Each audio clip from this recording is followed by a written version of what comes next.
Hi, everybody. Good evening. Welcome to Evoke Therapy Programs broadcast. Tonight's topic, Al-Anon, Coda, and other anonymous meetings, came to me as something to present about because I think it's one of the most common things that when I'm sharing with people that they misunderstand the purpose of it.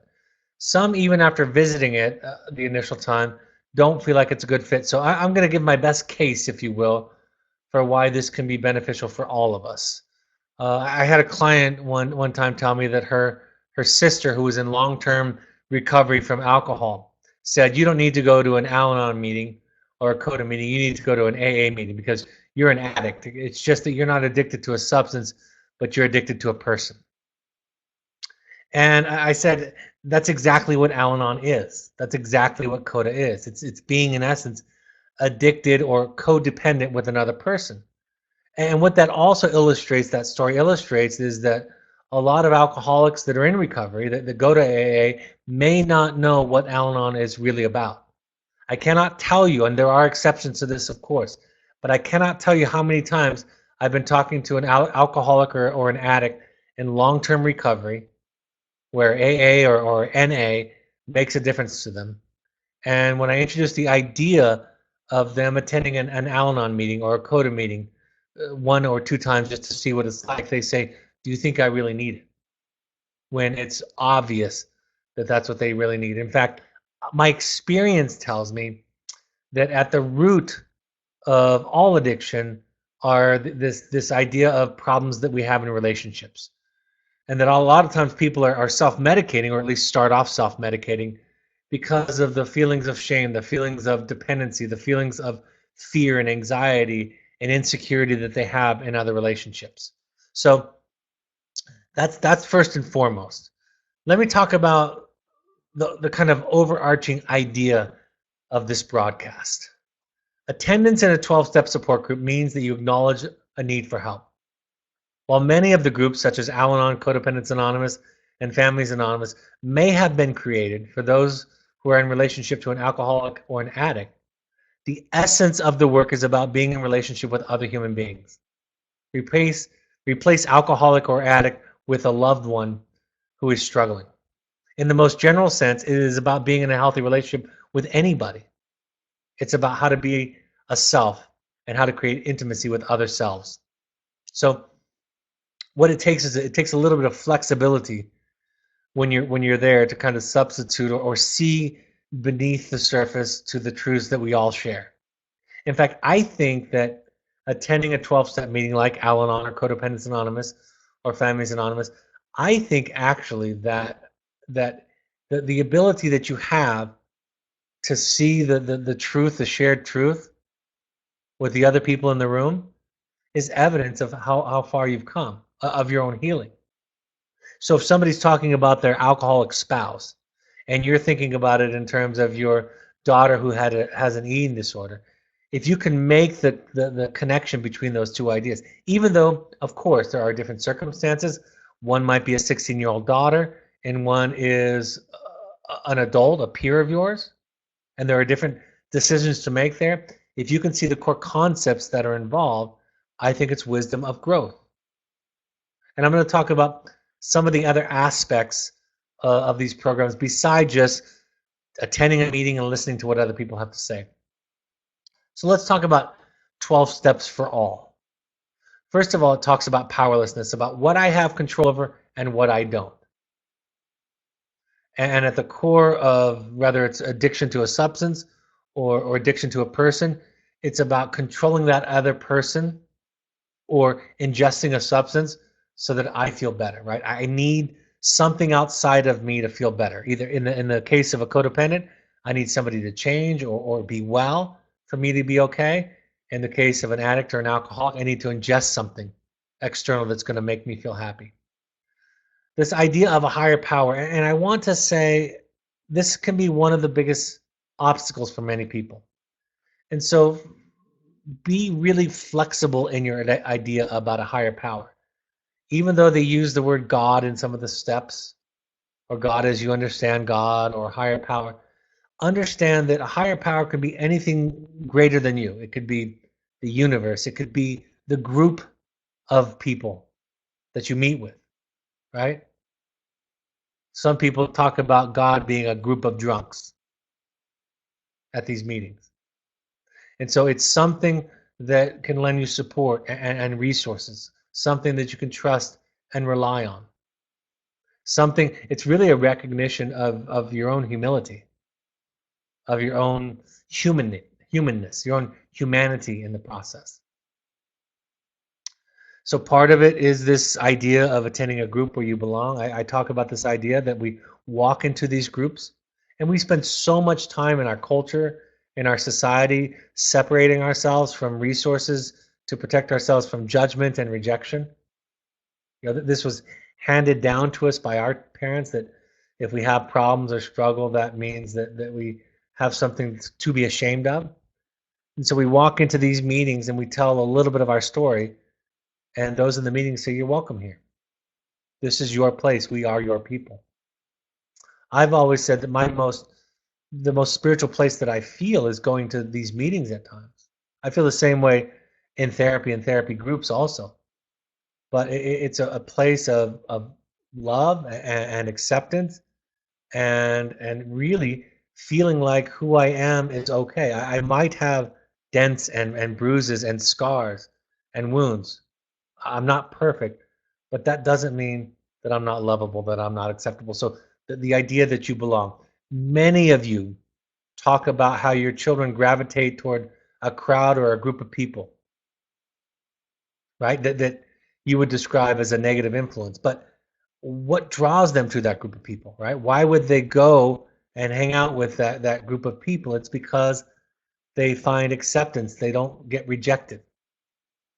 Now there are still expectations in that group that they're not quite aware of, but the ones that they experience perhaps at home or in other places aren't present. So for them, it's a wonderful place to be. You know, we listen to the wisdom of others who have been farther down the path. We immerse ourselves in that dialogue and in those stories. Sharing your story in a place where people aren't going to judge it and say simple and stupid things like, well, if you just love your children, everything will be fine. But understanding that these issues, these problems, these relationships are much more complex and that we try. And it's not for a lack of love, but sometimes it's for a lack of insight. Sometimes it's not about us at all. Sometimes it's about the disease that they have. Sometimes it's about the child or the loved one's attempted solution to the problem that they're looking for relief. I think one of the things that I don't talk about a lot when I talk about these meetings is a sponsor.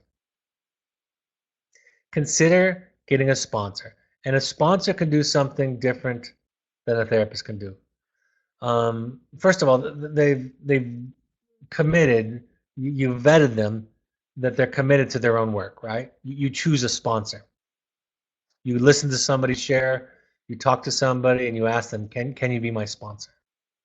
Will you be my sponsor?" So they're going to share with you their wisdom, not from a judgmental place, but this is what has worked for me. I'm a little bit farther down the path of you. More often than perhaps a therapist, even they can give you direction. It's not necessarily direction on the big things in life, but you know, this is something you might say to your child. Or instead of saying it this way, try saying it this way. Or maybe take the night off, right? Or don't share your anxiety with your child, but share it with me or call me if you're feeling anxious. Work on your fourth step. Work on your 10th step. How are you doing with service, right? They can give you directions in your life. They can help you in a crisis. A therapist might not be available, right? They might require you to schedule an appointment a few days or even several days out. Whereas a sponsor, because it's a service, right? They're doing it for free as a part of their 12th step, which says that they have to give service as a part of their program. They're going to be available to you at times when a therapist might not be. They can be available for a quick text or a quick check-in. You know, when you're feeling yourself spiral, when you're feeling yourself get triggered, you can call them and they can talk you through it. And from both sides, this is a service and they're giving it away, right? For free. And if you get in that position, you can do the same because service is a critical part of the 12 steps. And I want to pause here after mentioning some of these differences because I can't overstate this. Participation in a 12-step group is free. Yes, you can give donations of time and money if you want, but essentially it works on the sliding scale, and the minimum amount that you are required to give is nothing. And what else out there is free in this field where people are struggling and suffering? So think about that with your friends or associates who might not have the resources that you have. Or think about the fact that your resources might be fully spent. This is an area where you can go where it's free. You know, it's really about transcending our circumstances, learning to feel, right? It's about letting go of control of things that we can't control, but transcending. It's learning to practice one day at a time. In the program, we call that future information, no FI. Right? We don't know. You don't say in 12-step meeting, you don't say my son or my daughter is sober, therefore I'm happy and we've arrived. You say, for today I'm in a good place. For today, my daughter or spouse or friend is in a good place. But I don't know about tomorrow. Surrender, right? An accepting of help, an accepting of fallibility. I think a lot of people, when they hear about 12 steps and 12-step culture, they also make the mistake that people keep themselves kind of held down. Like, can't I ever recover? What they talk about, when they talk about never recovering from alcohol, that I'm always in recovery, it invites a kind of vigilance, right? It invites a kind of focus that I can't have one drink. It doesn't work for me to have one drink. Or I can't be in a relationship where there's substance abuse. I can't. It doesn't work for me. I love this moment that this mother shared with me many years ago, where when her daughter was coming home on a home visit, she had relapsed in previous visits. And her adult daughter said to her during a home visit, "Would you mind testing me when I'm home?" And without even thinking about it, the mother said, I can't, I won't test you. Because if I start doing that, I'm going to lose my serenity and my recovery. So yeah, if it shows up, if it's obvious, you're out. But I can't be responsible or even start to think that I'm responsible for your sobriety. You see the shift there. She now started to answer. This is gold. She started to answer questions in terms of her recovery as a mother rather than her daughter's recovery. That's the shift. And by the way, it works better for both people. There's rituals and a culture that you participate in it, even when you're not in crisis. I know people who've been sober for more than 25 years who go to meetings almost daily. It's how they maintain their sobriety. And sobriety in this case doesn't mean abstinence, it means sober thinking. I think the world would be a better place if everybody went to a 12-step meeting, right? We'd have healthier relationships. Interdependence, learning to rely on other people, that our greatest strength comes when we can make use of other resources in our lives. The idea of disclosing our secrets, and I'll talk about that as I go through the steps tonight, right? Sharing our shame. And when acceptance is present, right? When grace and acceptance and love are present, shame cannot survive. It melts away. It offers a kind of empathic treatment without judgment, right? It's not a moral lens. It's not a failing lens, a good and bad lens. That's what I love about mental health and the lens of mental health is instead of describing somebody as a jerk, the mental health lens sees that person as injured or wounded. And it doesn't, just because we have compassion, this is also something I hear people misspeak about. Just because I have compassion doesn't mean I can't have a boundary, right? People in these meetings, in this culture, they work on their boundaries to have more of them, to be more clear about them. So don't think about this as laissez-faire, no boundaries, anything goes. It's a different perspective. It's a perspective of finding my truth first, living in it. What do I need? What's going on for me? What do I feel? And then expressing that assertively and clearly. Letting go of control, letting go of how the other person responds to it. That's what I love about the mental health or addiction treatment lens is it's empathic treatment, no judgment. So I'm going to go through the principles of the 12 step. I won't go through each of them individually, but I want to talk about the concepts.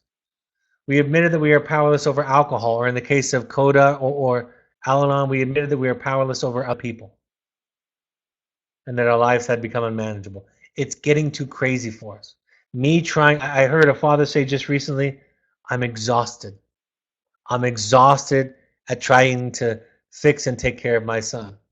And my thought when he said that was, good, I think we're getting close to a step one where we can shift from fixing your son to fixing you, to making you, so to speak, the identified patient, which again, by the way, tends to impact the child who's struggling much better.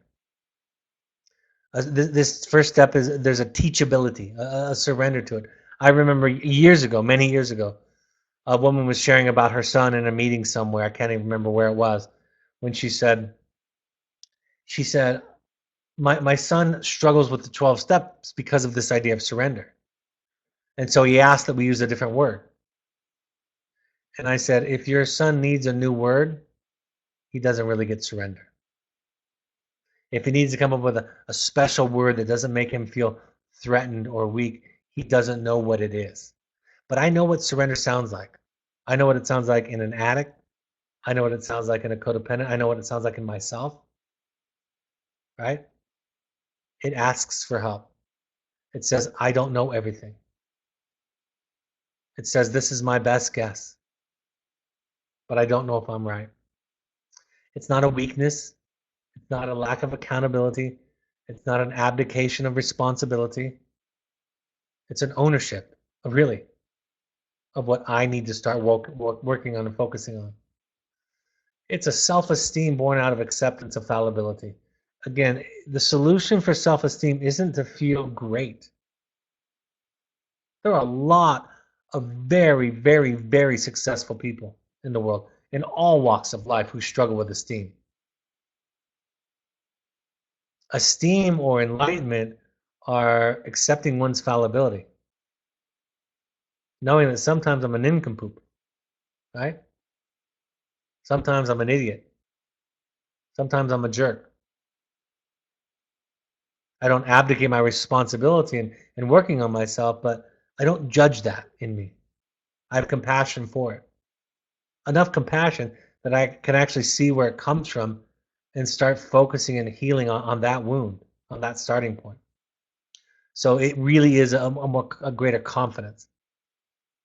I had a boy say to me one time, after reading his first letter from his parents, learning that he wasn't going home after the wilderness program, he said, "You've taken away all of my freedom except for my choices." And I said, "Just say that one more time." And he looked at me, he said, "You've taken away all of my freedom, but except for my choices." And I said, "In some ways, you're right. That's kind of what life is, right? We just have choices. We don't have a magic wand.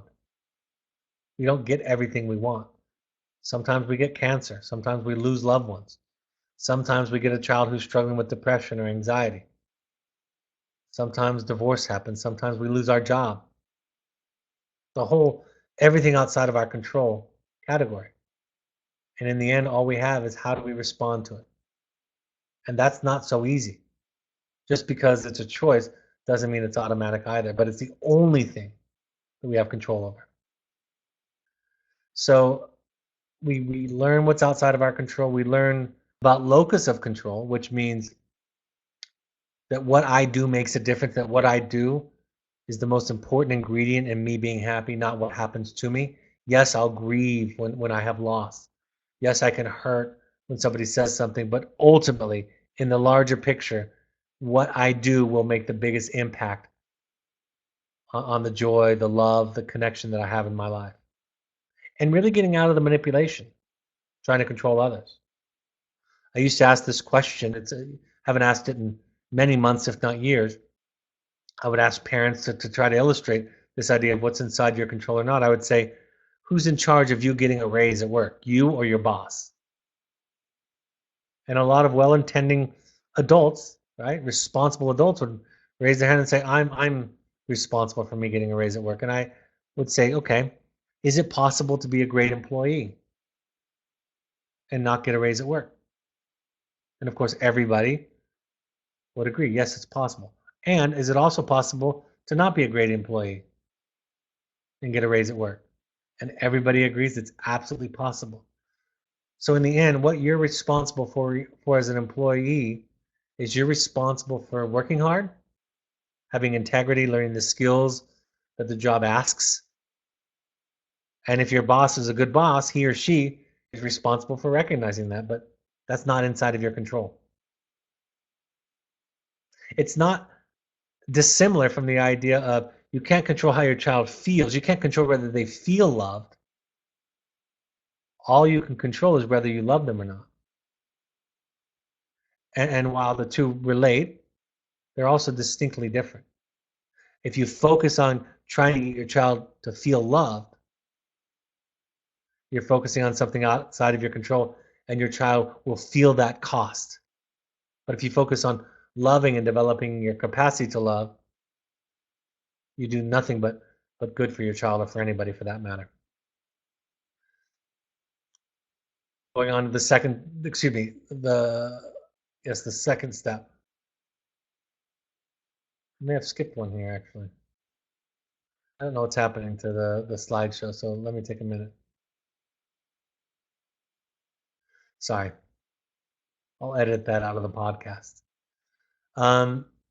Number two, we came to believe that a power greater than ourselves could restore us to sanity. Again, allowing for a broader interpretation. Sometimes it could be nature, universe. Sometimes it could be the staff in the program, groups, others. Learning to experience the benefits of the intervention. In our program for the children, we have solos and noble silence that gets them in touch with something greater than themselves, with their spiritual side. In the wilderness, being unplugged can be important. Again, really, it's a broader interpretation of spirituality. It's about transcendence. I think the greatest difference between superstition and spirituality is superstition. We do things to try to control outcomes, right? I pray so that I will get what I want, right? I'll pray so the plane that I'm on won't crash. Versus I'll pray to have peace and serenity. I'll pray for greater strength and acceptance. I'll pray for greater wisdom, compassion. So it's a piece about being transcendent. Nature can do that for some people. It's really a battle between faith and fear. Right? Fear is the enemy of creativity. Fear is the enemy of our resourcefulness. It's why I say to parents, of course your children scare you. Of course. The things that your children are doing and have done would cause any loving parent anxiety. So it becomes your job to go to a 12-step meeting, for example, to tell that story, to have people listen, to have that empathic resonance from the group, so that when you come back to the child, you're there for the child, instead of the child feeling responsible and needing to be there for you and your anxiety and fear. Fear can inform you, it can wake you up, but if it's behind the driver's wheel, it almost never does the best thing for you. It leads to control. Faith, on the other hand, is in love is more. It's kind of the opposite, right? It lets go. It doesn't control. It bases the choice is based on intent,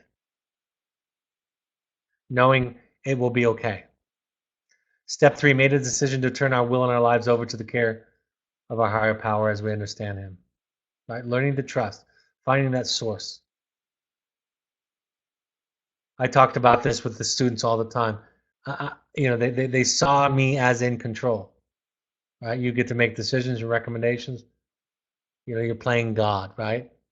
And I said, I see myself as not like God. I didn't invent gravity. I'm just more like Isaac Newton. I'm just explaining it to you, right? This is kind of the way that the world works. And you think it's about your parents, that they're playing the role of God, or I am. And really, this is just kind of the way, the natural consequences of life. This is what happens. I used to tell this story to explain addiction. Most people my age, and a lot of you are around my age, remember the TV show Bewitched in the 1970s, right? It was the formula was the same for every single Bewitched episode, right? Samantha would try to solve a problem in the family by using magic, even though they had committed the previous episode to never use magic again, never use witchcraft again. So in trying to fix something with magic, she ended up messing it up more. It became more complicated. She used magic to get herself out of it. And at the end of every episode, they would sit in the living room or the kitchen and they would promise each other never to use witchcraft and magic again. But that's what they had decided to do as a couple when they got married. And as a child, I used to think, why would you do that? If my wife was a witch, if I was a warlock, I'd use magic every day. So I would say to my students, what if you were given a magic wand? What if a 5-year-old was given a magic wand? How would you feel about that? If I handed a 5-year-old a real magic wand? And most everybody's wise enough to say that would be terrifying to hand a 5-year-old a magic wand. I said, yes, of course it would be. What if you handed a magic wand to, say, Martin Luther King, Gandhi, right? Mother Teresa? How would you feel about that? And they said, I'd feel a lot better. Maybe a little bit worried, but a lot better. And I would say, of course, because handing a magic wand to a 5-year-old is like giving drugs to a person, right?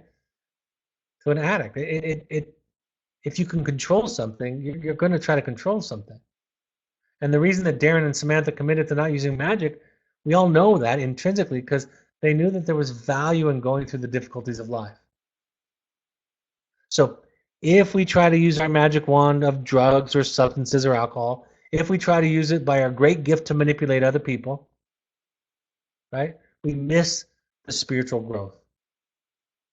So turning it over to our higher power is like surrendering and saying, I don't need to control everybody. I can't control everybody. I can't be happy all the time. I'm going to just feel what I feel. When Darth Vader turned into Darth Vader, if you're a Star Wars fan, it was born out of after he lost his wife. And he didn't want to feel pain anymore. So he turned to the dark side. Contrast that with Yoda. What happened when Yoda experienced grief or loss? And the answer was he cried. He felt it. He allowed it to pass through him. Learning to feel and finding meaning in the suffering is what Viktor Frankl talks about in Man's Search for Meaning. I saw this documentary one time on secondary concussion syndrome, which is after you've had a concussion, if it's not fully healed and you have a second concussion, there's a risk of death. And the specific documentary I saw told the story of a teenage boy in high school, football player, who had a concussion and lied about it to his coaches and his parents. And there's a film, it's actually a home movie of the father watching his son play the football game, and his son takes a relatively average hit to the head and stumbles and falls over and actually dies.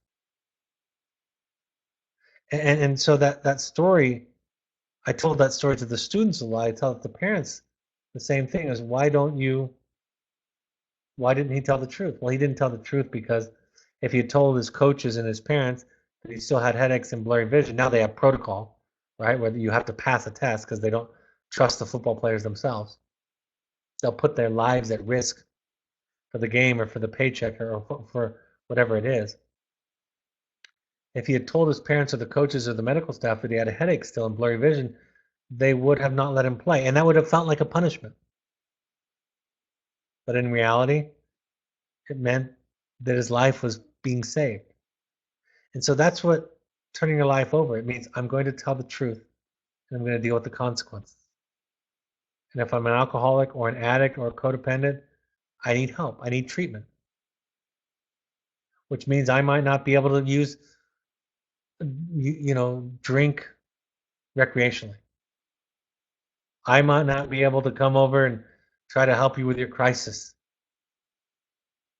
I might not be able to, like I told you the story earlier, I might not be able to drug test you. You start to answer different questions.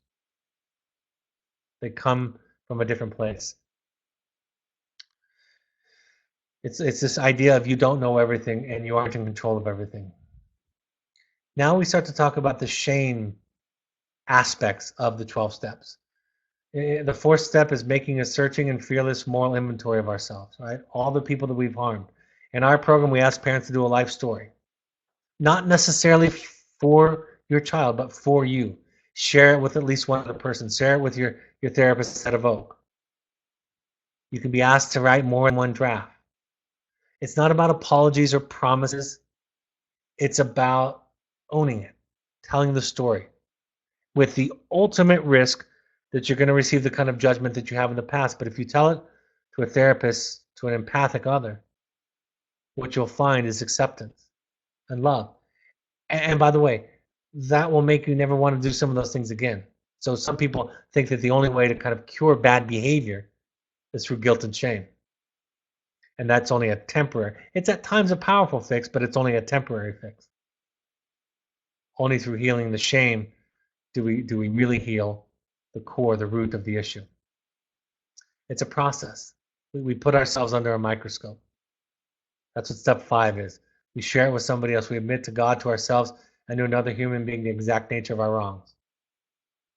Not necessarily a religious concept, doesn't have to be a religious leader, but we disclose to somebody else. We allow ourselves to be seen by another. And like I said, we change the motivation from shame and guilt to love, compassion, and healing.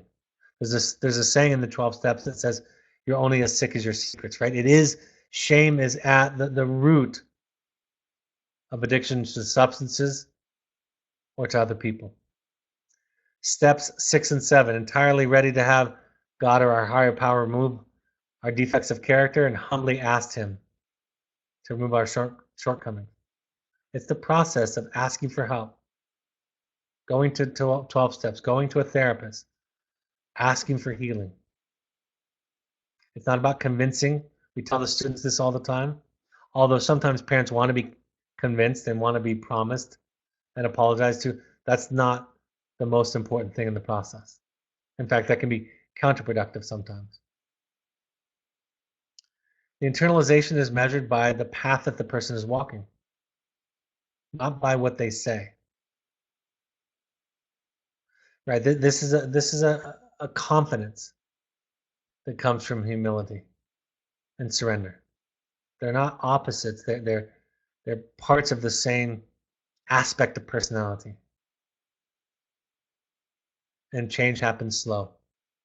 Steps 8 and 9 made a list of all the persons we had harmed and became willing to make amends to them all, and then made those amends directly to people whenever possible, except for when to do so would injure them or harm others. So this is about how we make ourselves vulnerable and show up, try to make it better. This is real surrender. I know addicts, they get a thick stack of cards and they go through them one by one, making amends to people. Step 10 is that we do this every day in our life, right? We continue to take a personal inventory. How many of you can talk about your parents or others who never said they were sorry, right? You know somebody, you've met somebody who can't say they're sorry, who can't say that they're wrong. They're too fragile, right? It's a long journey, and we never arrive. We're going to have regression, lessons along the way, but we never arrive. Step 11, sought through prayer and meditation to improve our conscious contact with our higher power as we understood Him, praying only for knowledge of His will for us and the ability to carry out. Again, at the core, it is a humility, right? It's taking time to attend to our spiritual aspect. It can be yoga, it can be meditation, it can be prayer, it can be religious service, it can be music, it can be art, it can be solo time, it can be a mountain retreat. It can take any version that you want. 12 steps. Having had a spiritual awakening, this is step 12. Having had a spiritual awakening as a result of these steps, we try to carry this message to others who struggle in the same way and to practice these principles in all of our affairs. We mentor, we sponsor. It's one of the reasons why we have mentors inside of the program, mentors for parents, right? It means that part of the most valuable part of the process is when we're teaching it or giving it away to somebody else, we learn it better. We learn and believe the things that we teach more than the things that we don't teach and share. A lot of times students when they're moving on to their next step, right? We talk about this idea of, can you take the lessons here and extrapolate them to the next step? Do they translate? Because you're never done. You don't arrive. Even if you reach airface, you do not arrive. In fact, we created the program with the intention that most of our clients and students wouldn't reach the final phase, because we didn't want them to think that this, regardless of where they went after this, even if it was home to an outpatient therapy, that they were done. Taking it one day at a time. I remember this is when I was running and racing in triathlons and Ironman triathlons. I remember the first time I went to a class for a master's swimming class, and I got all the gear that you're supposed to bring, including swim fins. And I asked the teacher, I said, "What's the swim fins for?" He said, "Well, part of it is for the exercise, the leg workout. Some people forget their feet when they're swimming." But he said, "Also, I want you to know what it feels like to move fast through the water. Because when you feel the water gliding over your body, I want you to learn what it feels like to swim fast." So we learn what it's like to live this life. And when it's hard and when it's challenging, we're able to make the lessons deeper. So I'm talking about Al-Anon, Coda, Families Anonymous, even adding adultchildrenofalcoholics.org or adultchildren.org, ACA. These are all meetings that really are talking about our relationships, not about a substance. And again, we ask you to try 6 of them when you're with us. There are others. There's Gambling Anonymous. There's Love and Sex Addiction, Narcotics Anonymous, Alcoholics Anonymous, Cocaine Anonymous, right?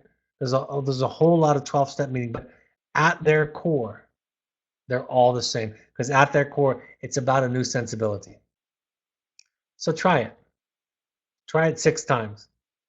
See if you can hear the core messages in all of them. Learn that this is about finding yourself, your truth, what you feel, what you think, what you value, and knowing that your decisions, your boundaries, your choices come out of that truth and how well you're connected to it. Learn maybe why you don't have access to your truth. What messages did you learn in your life that told you what you should think or feel or be? Consider getting a sponsor, right? Consider that as a possibility.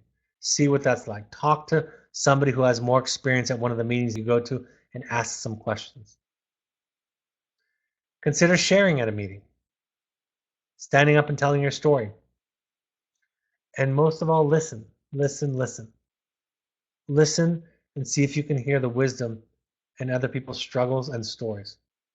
Yes, they're going to talk about their pain and their difficulty, but they're also going to talk about what principles are at play for them to have their serenity. And as you learn in Al-Anon, serenity is your responsibility, not your child, not your spouse's, not anybody else's. What other people think about you is none of your business. Unfortunately, we were taught the opposite by our parents. We were taught that what they thought about us was everything. It was our North Star, and it wasn't. Ultimately, like these podcasts, broadcasts, it's about developing a new sensibility. And when you immerse yourself and surround yourself with others that with a different kind of sensibility, it starts to seep in, right? It's not the one answer or principle that I teach. It's a way of thinking and being that's different than the way I was raised, the way most all of us were raised, the way that our culture tells us to raise children. All right. I'm going to move on to upcoming announcements, and then I'll take any questions that come in. I've already mentioned we ask you to attend 6 12-step support groups. I've also thrown on here refugerecovery.org and NAMI.org, other resources in your area that are also free or affordable in the case of NAMI. You can follow these broadcasts, listen to these broadcasts on your iOS, your iPhone device by following us, subscribing to us on, it's free, on your podcast app. Just search Evoke Therapy Programs. If you have an Android device, just download the SoundCloud app and click on one of our broadcasts there by searching Evoke Therapy Programs and follow us there. Follow us on Twitter and Instagram at Evoke Therapy. On Facebook, you can find us by searching Evoke Therapy Programs. You can also find and get connected to Evoke Family Foundation, a foundation established by alumni parents who help people that can't afford therapy. Our blog has new content each week. My book, The Journey of the Heroic Parent, is available on Amazon. Audio purchases, audio versions are there also. We ask all current families to come to one workshop while their child is with us. The next one is in Oregon at our Cascades program, February 16th and 17th. Multifamily, experiential, working with the staff. You can combine that with a visit to your child if the therapist thinks the timing is right. Email Melanie at evoketherapy.com. If you want to do a deeper dive into your own work, I implore you to attend a Finding You workshop in Park City, Utah, at a wonderful cabin hosted by our wonderful host, Alex Smith, facilitated mostly by Claire Madison, myself sometimes. I'm actually in the middle of running one right now. March 27th, April 10th, May 15th, and June 26th. You can email us at intensives@evoketherapy.com. Go to our website for more information. Upcoming parent support groups, New York City on February 11th, 7 to 9 p.m. Southern California, February 24th. That's the same day as the Academy Awards, so we're moving it up a little bit. We're going to have a lunch, an earlier date with you all. So we'll have a lunch potluck from 12 to 1, and then a meeting from 1 to 3. Contact Melanie at evoketherapy.com if you want more information or to RSVP. Evoke also has pursuits. These are individualized adventure trips for young adults or families. Think therapy light, sober fun, a recalibration, a reconnection to your therapy and to your work. Adventure anywhere in the world, any kind of adventure activity facilitated by our wonderful staff. All right, any questions come in?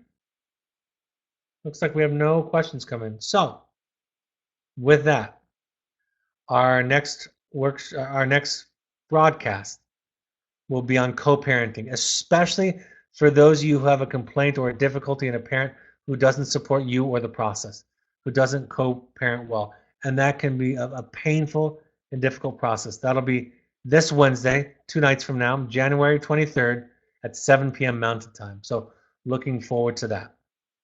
All right, folks, thank you for and on behalf of your children. Thank you for showing up. Thank you for being willing to redefine who the identified patient is. Thank you for the courage to step into your own process, to do battle with your own shame, your own guilt, your own fears and insecurities, and hopefully start to develop a new kind of sensibility that heals you and by extension contributes to the healing of your child. Thank you for and on behalf of them. Take care, folks. Have a great night. Bye-bye.